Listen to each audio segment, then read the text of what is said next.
توسل کے نام پر دھوکہ. لوگ کہتے ہیں فلاں بابا کے پاس جب آپ آتے ہیں یا کسی قبر کے پاس آتے ہیں تو اس کو وسیلہ بناتے ہیں، اور قرآن نے فرمایا ہے وَابْتَغُوا إِلَيْهِ الْوَسِيلَةَ، اللہ کی طرف وسیلہ ڈھونڈ لو. یہ تو وسیلہ ہے، واسطہ ہے. یہ انتہائی دھوکہ ہے. الوسیلہ کا معنی ہے طاعہ، قرب.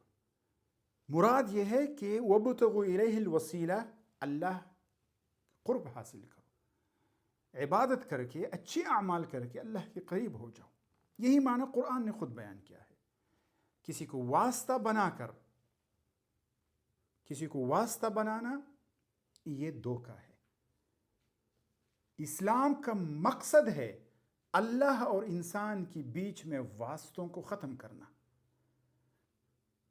جب بھی کوئی باطل آتا ہے، کوئی بت کو واسطہ بناتا ہے، کوئی عیسیٰ علیہ السلام کو واسطہ بناتا ہے، کوئی کسی اور چیز کو واسطہ بناتا ہے، ان واسطوں کو ختم کرنے کے لیے اسلام آیا ہے. وسیلہ کا مطلب ہے عبادت. خود اللہ کی عبادت کر کے قرب حاصل کرو. وَابْتَغُوا إِلَيْهِ الْوَسِيلَةَ کا مطلب یہ نہیں ہے کہ کسی کی وسیلے سے دعا مانگو، کسی نبی کو وسیلہ بناؤ. کسی کو وسیلہ بنانا یہ شرک ہے، اور اللہ کی طرف وسیلہ حاصل کرنا یہی ہے اللہ کا حکم. قرب حاصل کرنا، اللہ کے قریب ہونا. بارک اللہ فیکم.